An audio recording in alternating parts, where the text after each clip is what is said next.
Okay, I think we are live. It's just, yep, here we are. We are. Yes. Yeah, yay! There's always like a slight delay, so I'm always like, wait a second, let me check. I'm super excited, you guys, for today's topic. I just messed up my camera, but we're good now.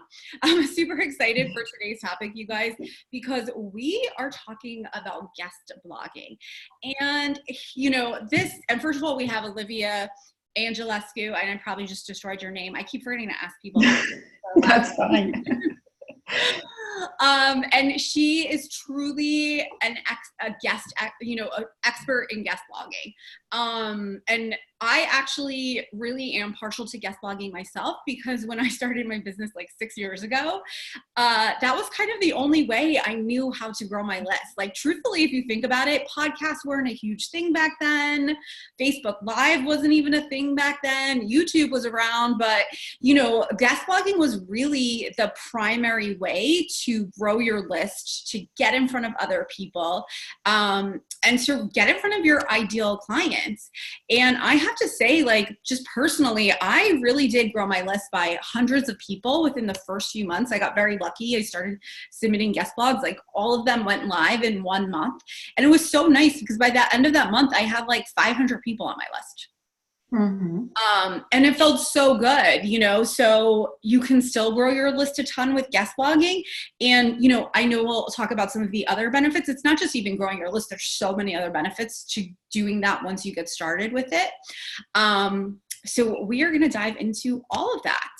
But first, let me just introduce Olivia a little bit more. She is a visibility and certified content marketing expert who helps entrepreneurs stand out from the crowd and get more clients by infusing more authority into their brand. On her blog, she writes all about growing a business by creating content that stands out and using the most effective strategies to promote it. Olivia writes for some of the top websites in the world, such as Entrepreneur, Ramit Sethi's Growth Lab, Tiny Buddha, Lead Pages, Teachable, and Start a Mom Blog. When she's not helping her clients rock the online world, Olivia is homeschooling her 2 kids, reading, or gardening. Oh my God, this is such a long bio. I should have sent you a very short one. I hope people are not bored to death. And authenticity. And it's actually a great example, because I'm sure you use that bio for a lot of your guest blogs. So yeah. It's actually a benefit that they can then see your bio in action for guest blogs. So for those of you who are on, say hello. If you're watching the replay, say replay. Let us know who you are and who your target market is, because that could be helpful later as we're doing some examples, thinking about places that maybe you should be brainstorming to potentially submit guest blogs to. That would be super helpful for us. And of course, if you have any questions throughout this, you know, just let us know, just drop them below, because I'll be going back and covering them. Quinn says, hey, hopefully I could stay this time. Hey, Quinn, how are you? I hope you can stay on too, but if not, you know, you could catch up on the replay later. So Olivia, guest blogging. What? Yay, guest blogging. Yeah. So I was just start guest blogging in your business. How long have you had your business, and when did you first start guest so I have been running, like, you know, in my corporate career, I was a management consultant. So I was in business working for, you know, startups and top corporations. But I have been running my own. First, I started with a brick and mortar business in my home country, and then I switched to only doing online.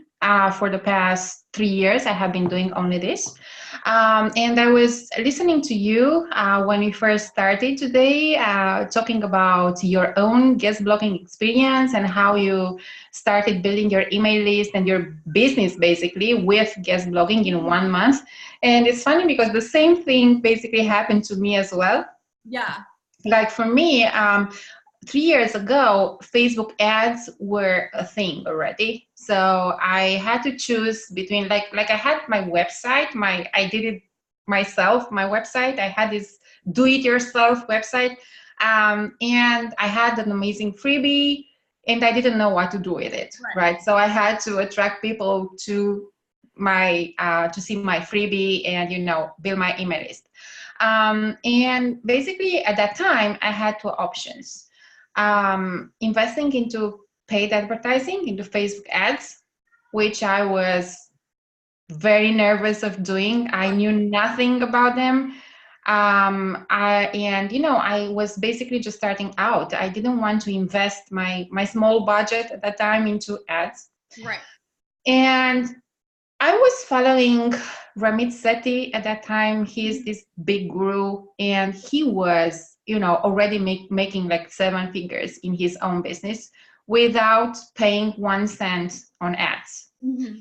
And he was preaching about guest blogging. Like he writes, if you check out his website, he writes about it. Yeah. So he, and not only he, like other top online marketers like Amy Porterfield, for example, they all used guest blogging successfully to drive millions of people to their websites, like without paying 1 cent on advertising. Yeah. And it still works today. And I want to very quickly, because today the amount of different marketing strategies that we have available is, it's a big one. Podcasting. And lots of them are, they might seem like maybe sexier than just writing articles and submit them everywhere. But I want to kind of compare, for example, paid advertising with guest blogging or, PR, media in general, and just to see like the benefits and the pros and cons. So first of all, when you submit an article to a top website in your niche and it gets published, that article is going to stay there for years to come. Mm-hmm. Yeah. This means that as time passes, more and more and more people will actually get to see it. Mm-hmm. Yeah. With ads, you turn on the ads today, tomorrow you turn them off, your freebie is gone. Nobody will see it anymore. So as long as you continue to pay for ads, people will see your website, lead magnet, whatever, paid offer. But you need to invest more and more money into it. And I don't want to say that Facebook ads don't work. No, they do work if you know how to do it. I'm just trying to compare the two of them, because I know that it's important, especially when somebody they are just at the beginning of their business. Right. It's important maybe to have like an airplane view and make an informed decision about how they do this, how they spend their limited budget. And guest blogging is free, guys. Yeah. I'm glad you're saying this as a person who runs Facebook ads. I do. I tell this to everybody. I want everybody to really listen to this and hear this, because I think there's a lot of people out there that push ads and are like, just go to ads, do ads, you'll sell all your spots, you'll do all this stuff. And there's a lot to making ads work for your business.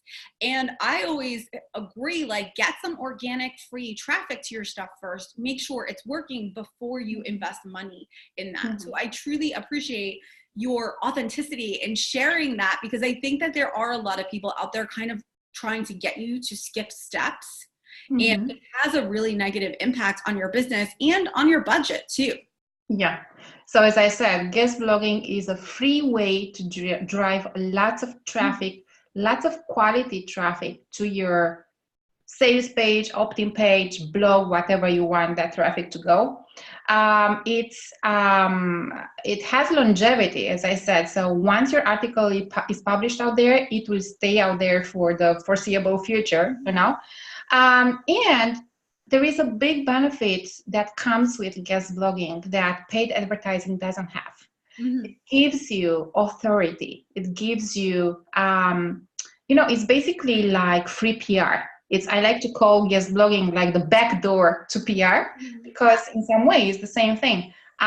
So once you are out there, people start seeing you, and if your article is published on a quality blog, the readers of that blog or website will automatically associate your brand with the brand of that blog. Like, for example, like today, I've just sent an email to my subscribers with a case study Imagine that your ideal client, let's call him John, whatever, he wants to hire a coach, a business coach. And somebody recommended two potential coaches to him, and he goes on Google. And what does a potential client do, right? They Google you before they reach out. So they search the first name, and they see a nice website, a nice blog, a nice about me page, and he's okay with that. And then he goes and researches on Google the second name, and boom, on the first page of Google, 10 different articles on Forbes, on Entrepreneur, on, I don't know, Mind Body Green, and then 3 different podcast interviews. Who do you think he's going to hire? Right. The one with more authority. Usually they do. So the guest blogging comes with the authority factor already included, which I think is a great way, and it's so accessible, to everybody. You don't have to be an expert. You don't have to think you need to be like this top expert, top guru in order to, have your articles published on top quality websites. And I think people should know this. You just need to have a great article idea and to pitch it in the right way to the right people. That's pretty. And, I think too, it's not as tricky as we think it is. If you take a couple minutes to research it, and we could go more into this later, a lot of times the instructions are right there. Like, I think that we think this like magical thing or this like secret way where you need to have these high up connections, and the actual guest blogging is what gets you those connections too. Yeah, and guest blogging is a great way to make connections, as you said.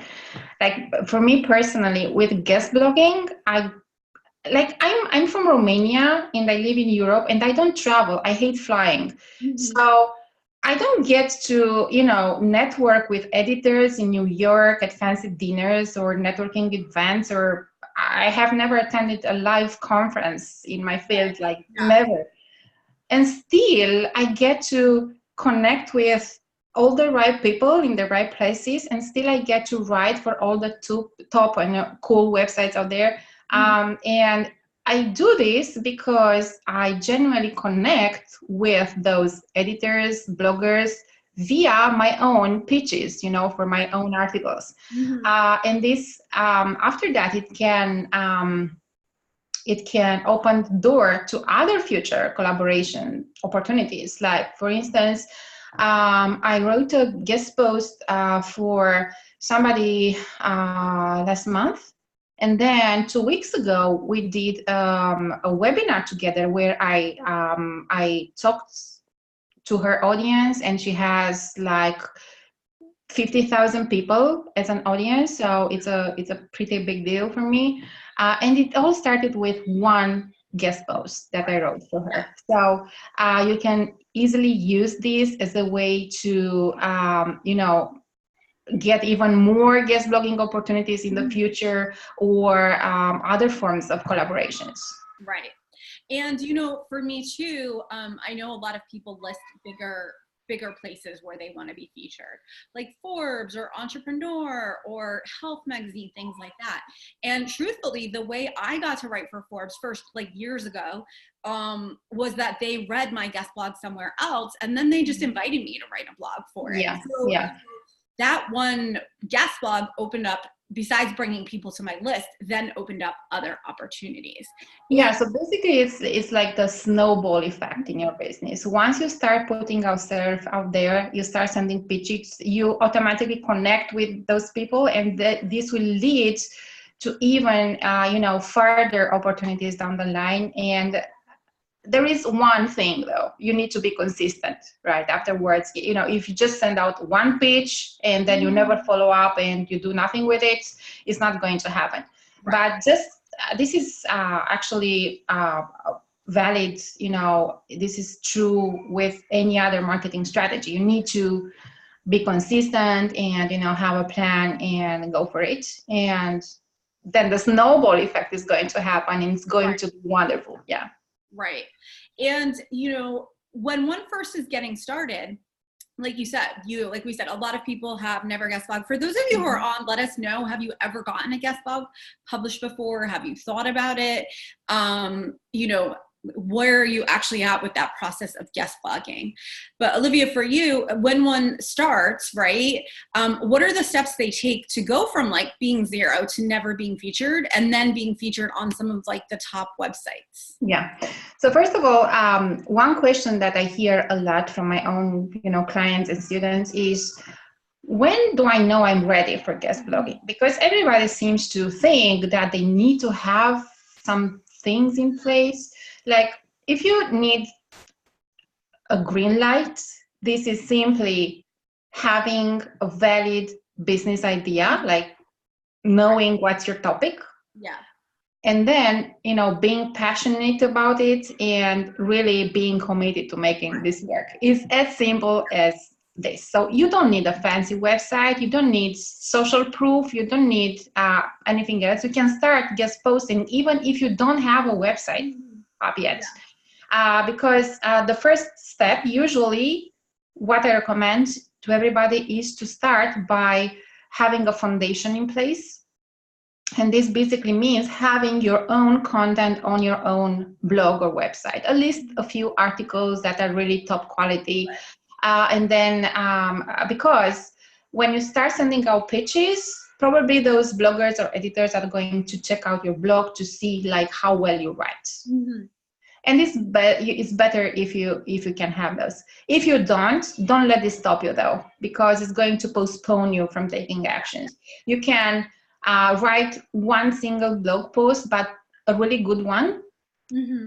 Put it on medium.com, which is a free based platform where you can publish your work if you don't have your own blog, and use this as a foundation until you are ready with your own website. So this would be the first step. The second step would be to start pitching your articles to smaller blogs, smaller, easy websites. Right. And these are basically websites that are bigger than you, that already have some traffic. But, when you go to their website, you can see like maybe it's one blogger who writes passionately about his topic. Like they are not a team, they don't have an editor. They might not even have official guest blogging guidelines to start with. They are just a little bit more advanced than you are at this point. Mm-hmm. And once you start getting at least 2 or 3 guest posts published on easy websites, you should start reaching out to medium websites. These are websites like, for example, they have some traffic already, like maybe 100,000 people reading that blog every month. How would people do that? There are free tools you can use for this. I use a website called trafficestimates.com. Mm-hmm. It's free to use. You just go to the website, insert the URL of the blog, and you have the traffic information. Usually the medium websites have some sort of writing guidelines that you need to follow. You have some examples of what would be considered a medium site? Oh, there are so many. Like I have a database with 1,000 websites, but right now nothing comes to my mind. I don't know. For example, in the business niche, mm-hmm. there is this website. It's called allbusiness.com. Mm-hmm. I think I wrote for them last year or 2 years ago. This would be a medium website. Okay. At this point, they can have a team, a small team, like maybe an editor or a content manager or something. And then once, of course, in your pitch, you are going to use your previously published guest post on the easy website as a writing sample to really convince those bloggers or editors that you can write well. Right.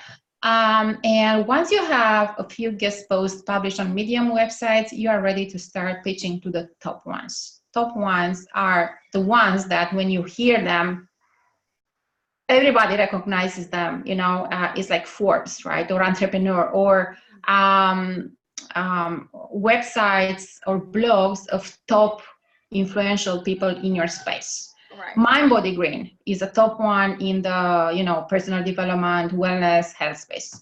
And this is a level where the game changes a little bit. We are talking about editorial teams here.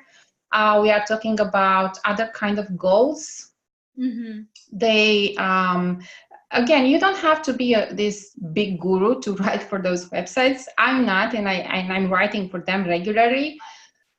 You need to understand that their goal is to publish really, really great stories for their readers. And this means different things from one website to another. You really, really need to carefully research their content and see, like, for example, what kind of angles they like to publish more. What kind of, if they covered your topic before, what kind of articles were written there, how they like the headlines to be written, and it takes a little bit more of a research than for the easy and medium ones. But this is where, when the magic happens, because once you get your article published out there, you can use the logo to put on your own as seen on section of your website or sales page or opt-in page. This will bring you immediate authority in front of whoever visits your website, right? So now it doesn't mean that, for example, for list building, if you're going to write for Forbes, probably it's not going to do any wonders for your list building. Because Forbes is a very, when people come to Forbes, they are not in the mood of signing up to an email list, right? Sorry, I don't know if you are hearing my kids, but they're fighting. But it's totally fine. Okay, so I hope I will be able to. Happens. Right? Yeah. Okay. So, what I was saying, okay. So you were saying, when people sometimes write for some of the bigger ones, and I'm so glad you're saying this because, I see this a lot. I asked earlier, and for you guys, let us know where you would love to write for. A lot of people do put bigger names like Oprah magazine or Forbes or Entrepreneur, right? And I myself wrote for Forbes, and I've written for it twice now. And the truth is that, once I wrote for it, once I was featured, those often don't actually bring you a lot of traffic to your own site. Yeah, because as I said, the readers are not they're coming to Forbes for news type of content, right? They're more rational when they're reading the article, your article. So, and they need to be emotional so that they can take the next step. So, for example, the mother blogs, the parenting blogs are a perfect example. The mothers are very involved. They like to comment and share. They are getting emotional whenever they read an article that they really enjoy, and they tend to convert very well into subscribers. But the top websites, even if they don't give you leads, like subscribers, they give you that authority. And I think that ideally every business needs a mix of both smaller blogs that will give them, subscribers, and top blogs that will give them the authority. Yeah. So that's so good, you guys. I think that was really so enlightening because I think that once again, a lot of times, we waste a lot of time. And I always say too, I wrote for Forbes once. I'm not going to keep, if it happens, if people ask me to contribute, great. I'm not going to go crazy trying to write for them because it actually doesn't, I already have the logo. I already have the logo on there. I'd rather spend more time on the writing for the sites because I don't actually love writing. So you guys, even if you don't love writing, you could do this because I've done it too. I'd rather write for some of the sites that are actually going to bring me subscribers. That's more valuable. Once you get the logo for one, you don't have to write a million blogs for the same one. One is enough. Start with one. I remember one of my clients last year, applied to write for a blog and got accepted as a featured blog writer, but she had to write a blog for them every month. And she had to commit to that. And I was like, that is such a big commitment when you don't know if you are going to actually get traffic back from it. So I think be careful with long-term commitments to something that you're not sure if it will bring you traffic back, if it'll bring you visitors back, if it'll bring you other opportunities. All you have to kind of do is get into one to be able to use the featured. Yeah, if this is what you need, because, for example, if you're a speaker, or, a high-level leadership coach that works with CEOs, maybe looking being for a regular contributor to Forbes makes a difference whenever, a client wants to hire you. But it all depends on your business model and what you are doing and how, are you serving your own clients. Right. Yeah, that's definitely true. So how do you know, like you said, how do you know if you're ready to start reaching out for guest blogging opportunities? Do you need to have content already written?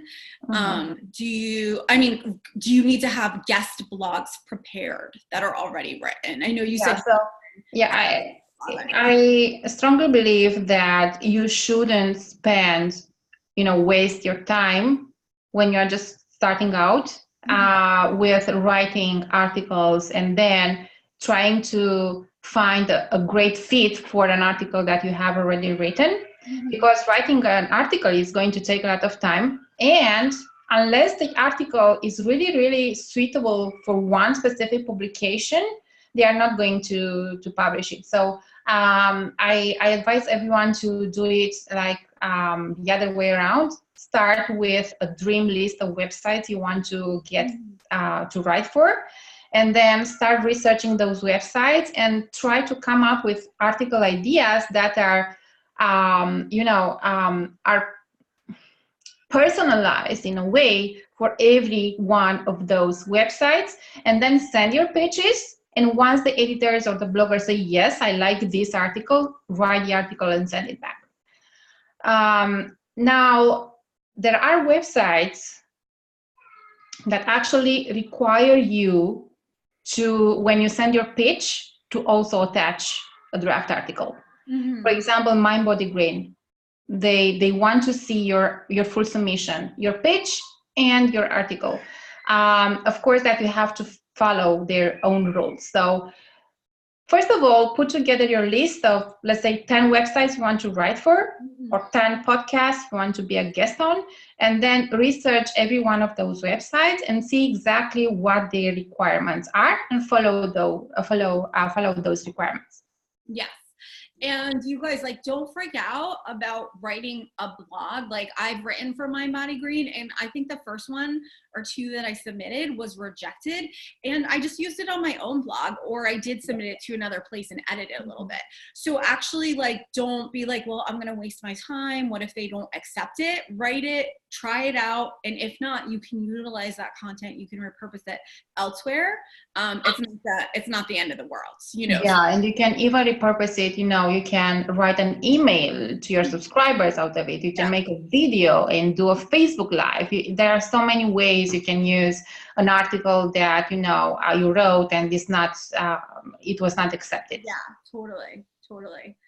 So that's also okay. Don't let that fear of oh, I wrote this article, it's so hard for me to write.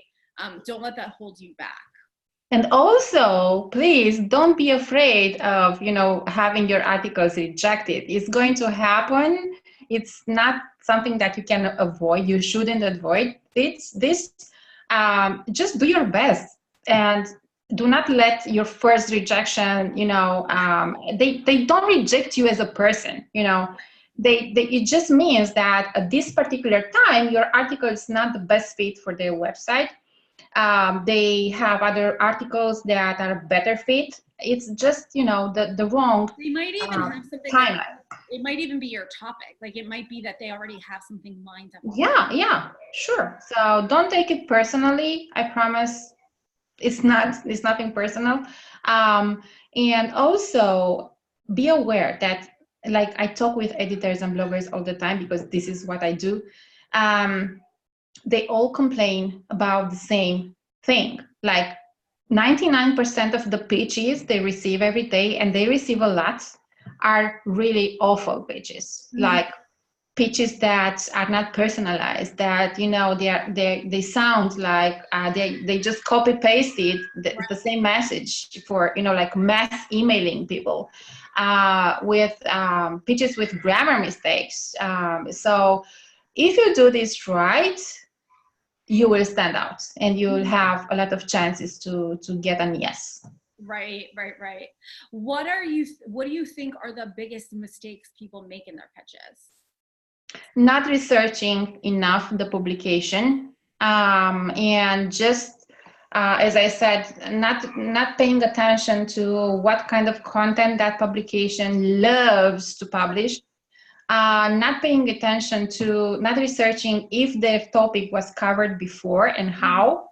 And not taking the time to really find the information you need for the pitch, like the name of the editor or the name of the blogger. Take 2 minutes to find a name. People, I promise you, people love to hear and read their name in the emails. It goes a long way. Again, using templates. Like, guys, don't use templates. Try to personalize your pitches for every publication. It's not that hard. I mean, if you need to send 10 invitations, I don't know, to 10 very dear friends, I don't think you would use a template for that. Try to do the same. And as I said, personalizing your emails goes a really long way. Okay.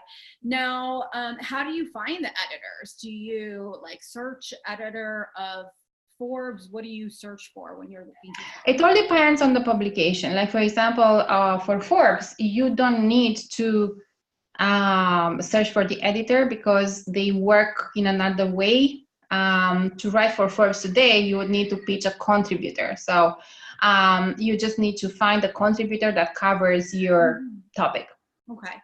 But usually it's pretty straightforward. You go to the website, you check out the About Us page, or sometimes they have Our Team, a page that's called Our Team. Sometimes you can tell from the email. If it's a blogger, you'll definitely find the name of the blogger on the blog. So there are several ways. Usually on their website you have this information. And if not, sometimes you cannot find the name. It can happen.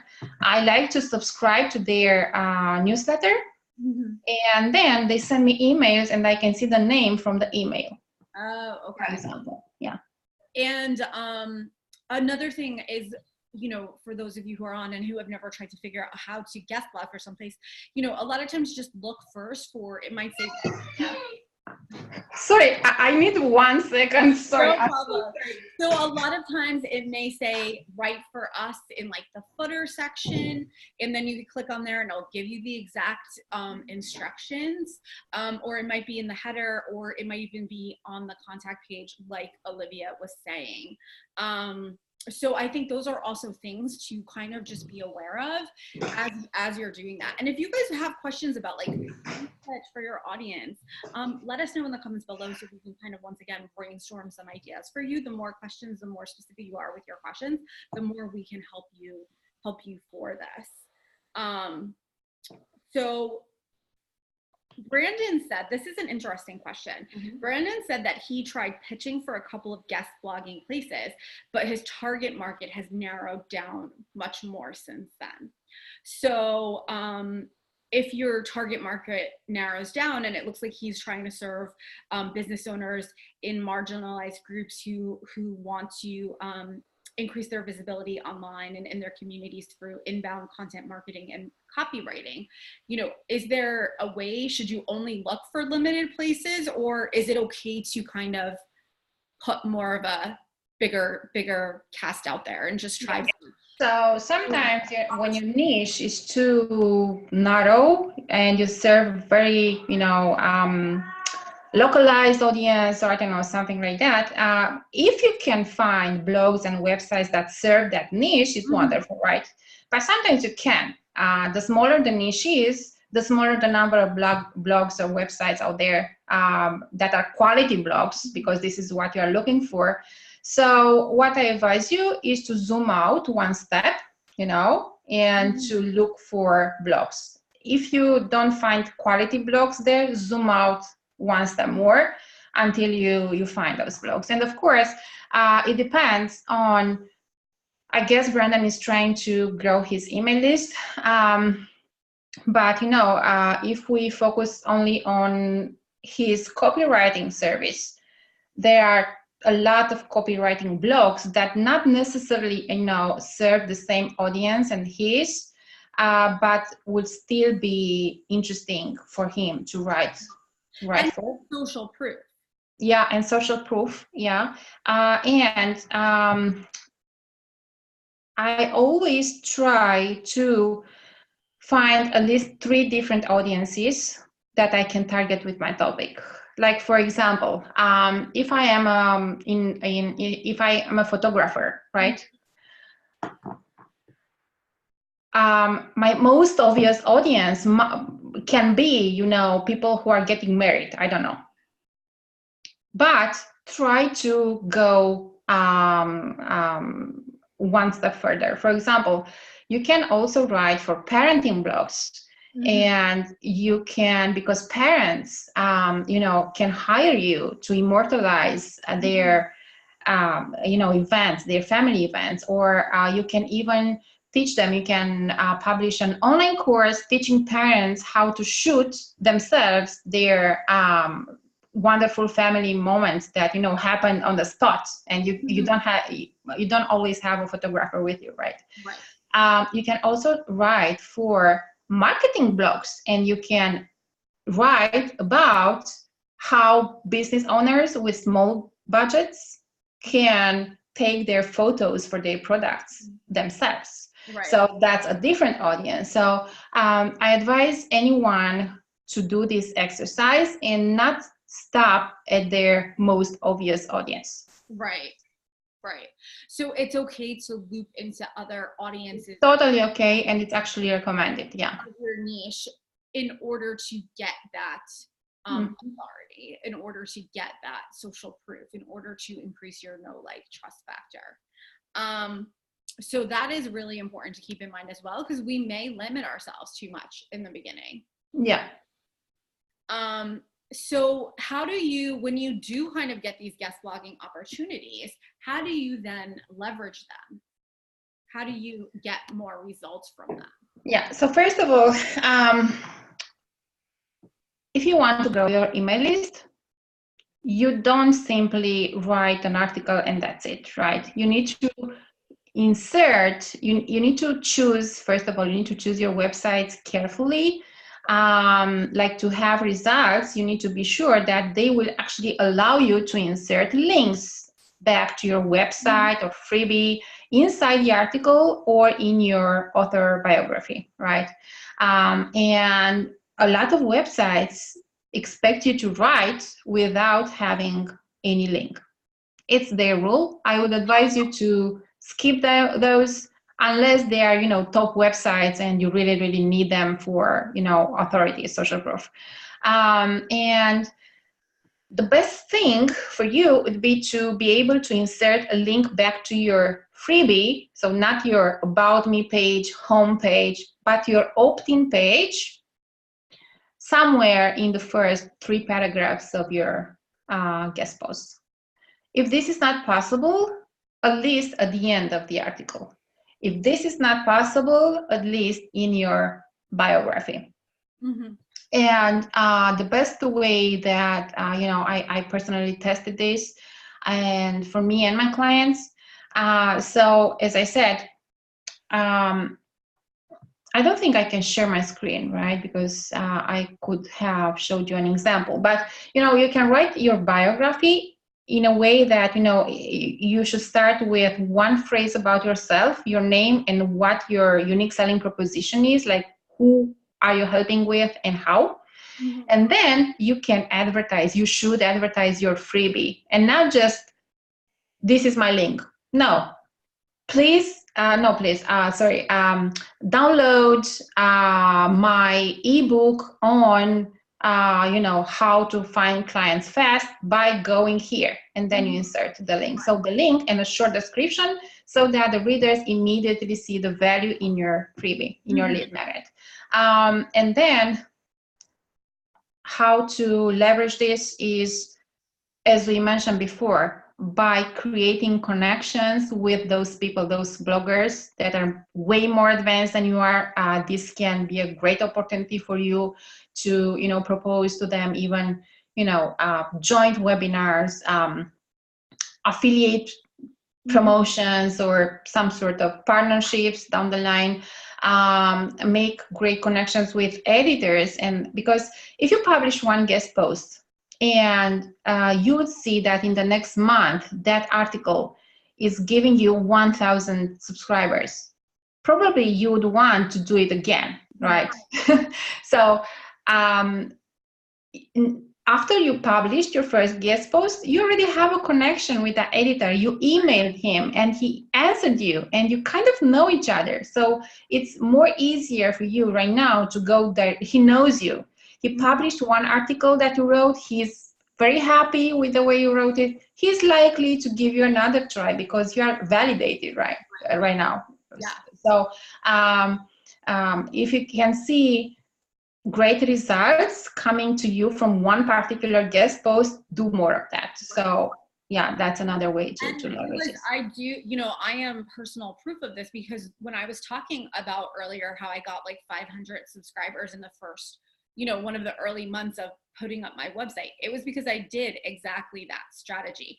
And this makes a very big difference. You need to link to your freebie, which needs to be on its own landing page. I would say that's the number one error I see people make, is in their bio, they send people to their website.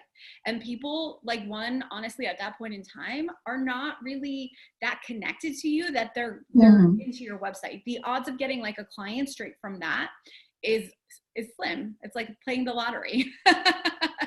And I hear people, that's the number one thing I hear from like my own clients when they're like, but I want to send them to my website. That's where my services are.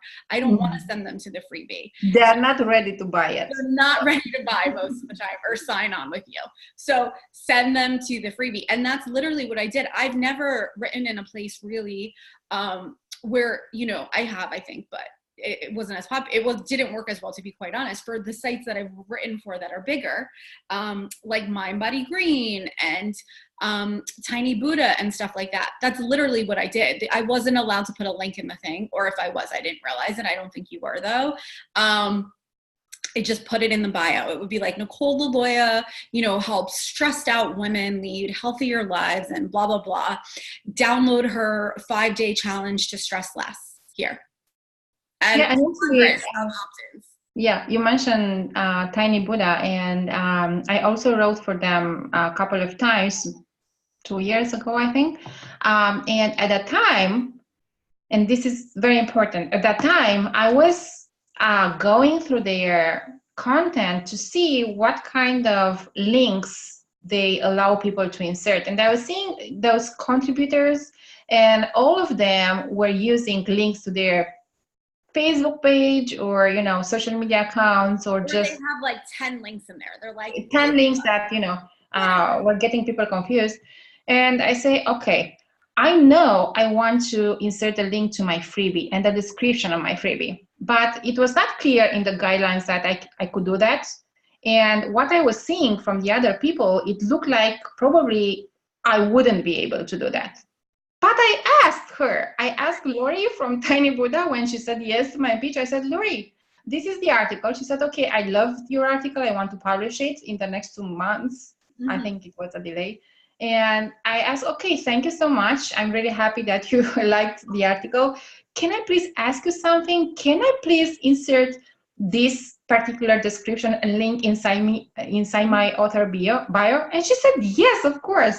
And I used that, and it got me like, 200 email subscribers back then, which was huge for me. So don't be afraid to ask. If you are not sure, just ask away. And you guys too, if for some reason your article is published and it's not in there, contact them. That happened to me with Mind Body Brain. I was like, where did it go? My link to my freebie is not in here. I contacted the editor immediately and they fixed it. Yeah, there are people, they are making mistakes. So yeah, and that would have been a huge loss if I had just assumed that they were taking it out.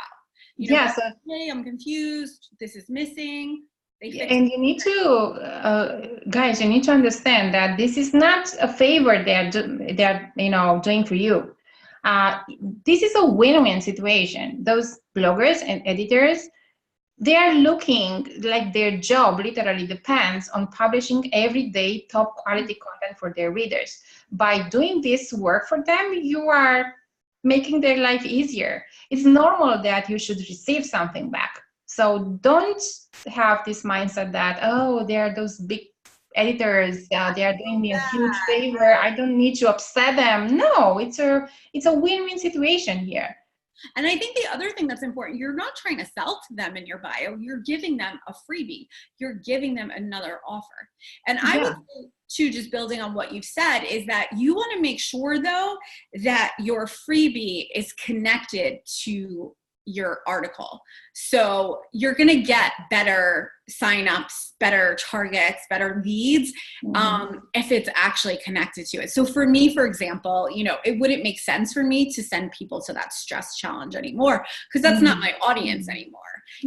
So I need to focus on places that, would have my audience.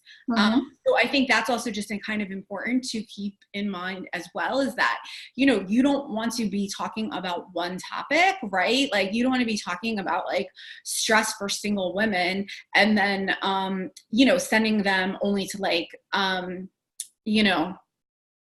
don't even know, something like totally different, like a mom's guide or something like that. It may be connected, but like you want something that really is more connected to that stress piece or that single piece. Like you want it to be more directly connected to your topic, not just like a possibility of. Yeah, so the freebie that you are promoting together with your guest post should be a natural next step for them. After they read your article, they sign up to, take this information even one step further. And then of course all of this needs to be connected with whatever you are selling in your business.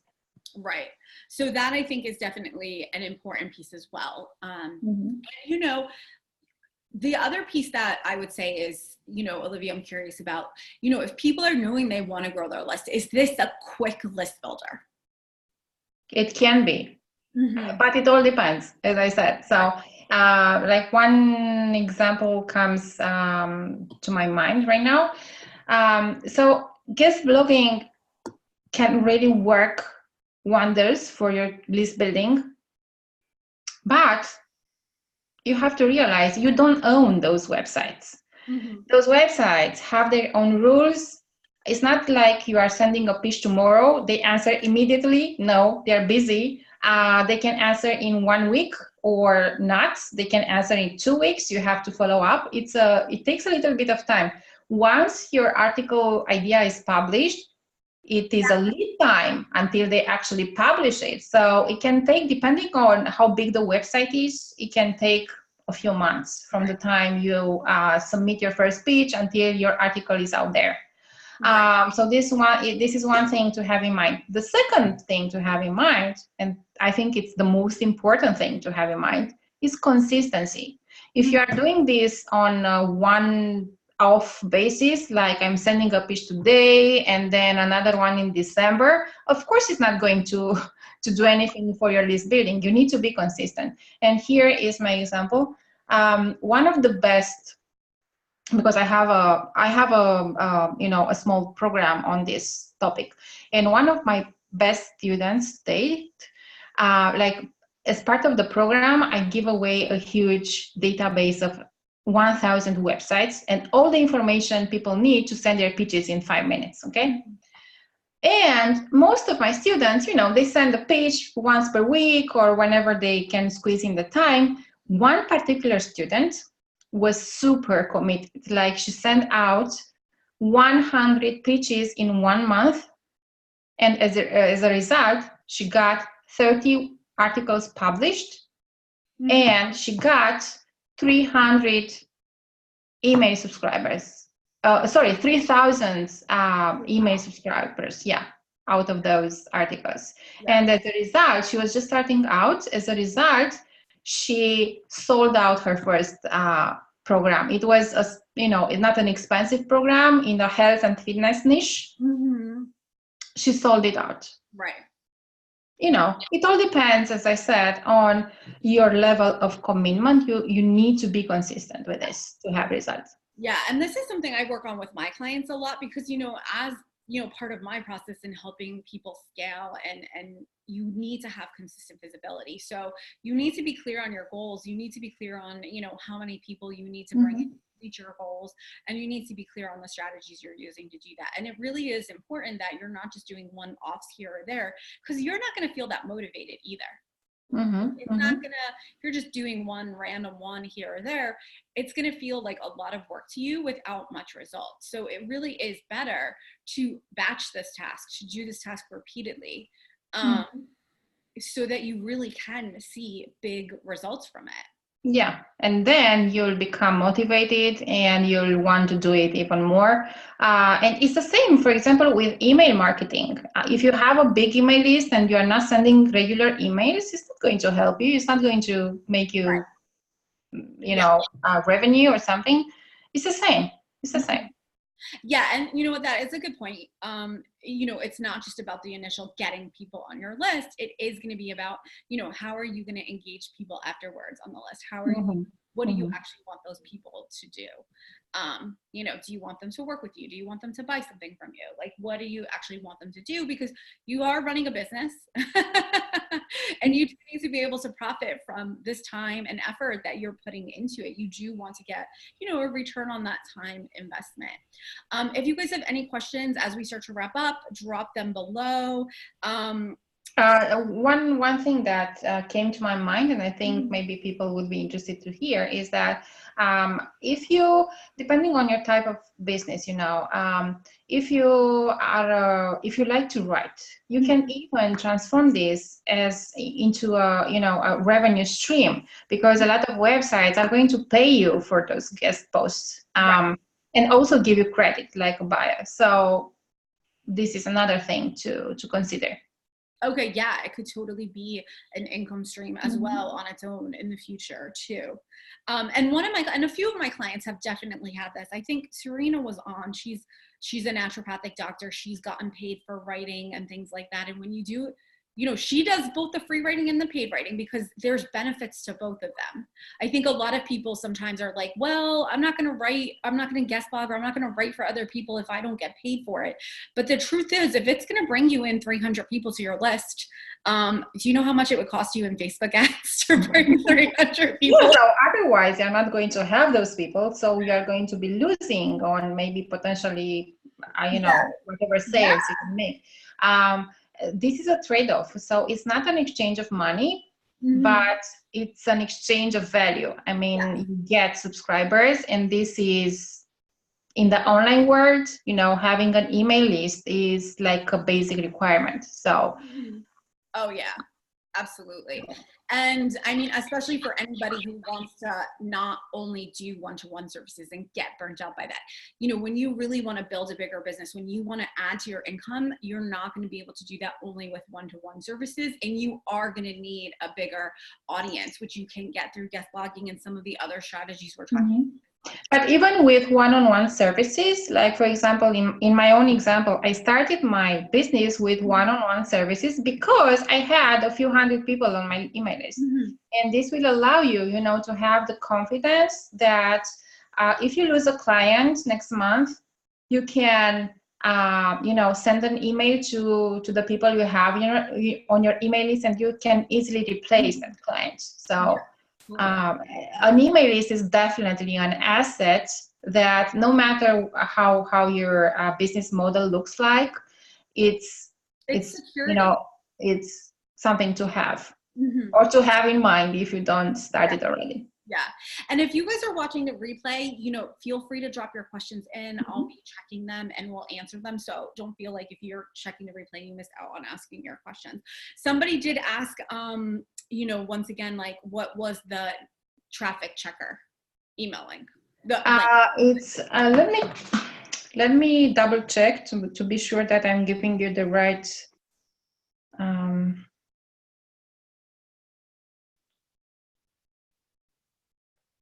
It's trafficestimate.com. Okay, so I'm going to write that in the comment, you guys.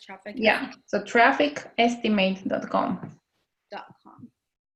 And I'm sure there are, you know, others that are free as well. There are a lot of them, but this one is something I use all the time, and it does its job. So for you guys, just some quick points to remember is, one, make sure you're applying to websites of all sizes for guest blogging opportunities, because they're going to bring in different benefits to you. You know, so I think that's just like another important point to remember.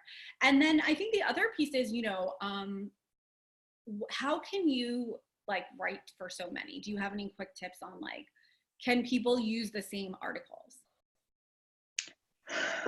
The same articles for different websites? Yeah. No, because Google will penalize duplicated content. So you'll see if a website has guest posting guidelines, usually they specify that they only want original content. This means content that is original to them, that you know, hasn't been published anywhere else, including your own blog. Okay. So your content needs to be original, but probably you know a lot about your topic, right? So I'm sure if you wrote an article about, you know, one story, you can easily change the angle a little bit and making an original one. Or if you change the headline and then play a little bit and change maybe 1/3 of one article, it becomes a different article. So you can easily you know, create more and more articles based from one story. Right. And then again, once you publish a guest post, they usually hold the rights to it. But you can still, so you are not allowed to publish it elsewhere, but you can write an email to your email list. This is not out there in the public space, right? You can turn it into a video, as I said.